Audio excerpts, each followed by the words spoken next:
नमस्कार स्टूडेंट, जो भी लोग राजस्थान में रहते हैं या राजस्थान के कॉम्पिटिटिव एग्जाम्स की प्रिपरेशन कर रहे हैं, उन सभी के लिए 19 जिलों का जो संचय बना हुआ था, आज हम उसके बारे में पूरे विस्तार से चर्चा करने वाले हैं।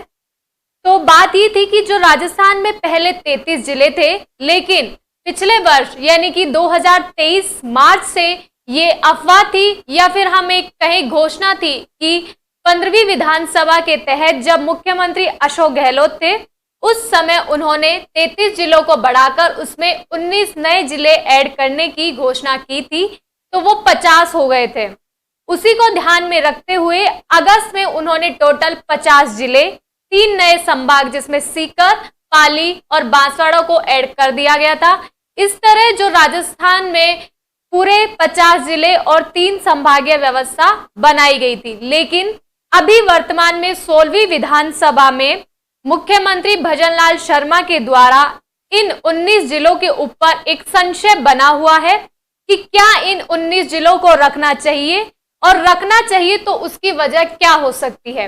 अगर हम ज्योग्राफिकली या फिर इकोनॉमिक सारी चीजें ऑब्जर्व करें तो इन 19 नए जिले बनने के लिए और बनाने के लिए बहुत ज्यादा खर्च की जरूरत होती है, यानी तकरीबन 1700 से लेकर 2000 करोड़ का इसमें व्यय होता है।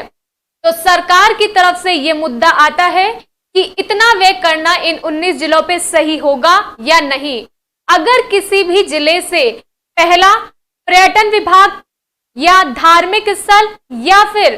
कोई भी इंडस्ट्री उद्योग की तरफ से अगर वहां से इनपुट आता है, यानी वहां पर ये सभी चीजें हैं जहां से उन जिलों से हम इकोनॉमिकली अपने आप को बिल्डअप कर सकते हैं, तो इन जिलों में सरकार इन्वेस्ट करना पसंद करेगी। लेकिन जैसे हम बात करें जयपुर की एक छोटी सी ग्राम पंचायत जो कि दूदू थी, इसको भी मुख्यमंत्री अशोक गहलोत द्वारा जिलों की घोषणा में शामिल किया गया था, लेकिन दूदू में ना तो कोई पर्यटन स्थल है, ना ही कोई इंडस्ट्रियल एरिया है, ना ही कोई खनन माइंस, कुछ नहीं है। तो ये जिला हमारे तरफ से और सरकार के पॉइंट ऑफ व्यू से जिला बनाने के रूप में शामिल नहीं है। उसी तरह हम अनूपगढ़, सांचौर और फलोदी की बात करें तो इन जिलों में भी कोई भी ऐसा इकोनॉमिकली स्पेशलिटी नहीं है जिससे हमारी इकोनॉमी बढ़ सके। तो जाहिर सी बात है सरकार इसमें इन्वेस्ट नहीं करेगी, इसीलिए सरकार के द्वारा ये कुछ एक बिल्कुल कच्चा मैप है जिसमें कुछ एक जिले हैं जिन पर सरकार ध्यान देने के लिए बिल्कुल भी रुचि नहीं दे रही है।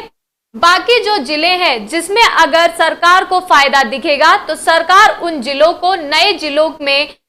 रखेगी। और पिछले साल जब 2023 में नए जिलों की घोषणा हुई थी तो कई स्टाफ ने, कई टीचर्स ने एक बुक भी निकाल दी थी और अपना अपना कंटेंट वो डिलीवर कर रहे थे, वो भी बिना किसी साक्ष्य के, यानी उनके पास राजस्व कोई सूचना नहीं थी, सरकार के द्वारा किसी भी जिले के ऊपर कोई भी टिप्पणी नहीं दी गई थी, लेकिन फिर भी उन्होंने अपने कंटेंट सेलिंग के लिए, अपना व्यापार बढ़ाने के लिए मार्केट में बहुत सारी बुक्स निकाल दी थी। लेकिन फिलहाल के टाइम आप सभी को ये करना है, जो भी स्टूडेंट रीट पटवार एलडीसी या सीटी पशु परिचारक की तैयारी कर रहे हैं, उन सभी के लिए एक जरूरी सूचना यही है कि आप सिर्फ करंट पर फोकस करें और जो जिलों के अंदर आपने पढ़ा है उसमें नया या पुराना ना पढ़कर जो चीज का फैक्ट है आप उस फैक्ट को याद रखें, ताकि नए जिलों के संशोधन में भी आपको आपकी पढ़ाई में कहीं रुकावट देखने को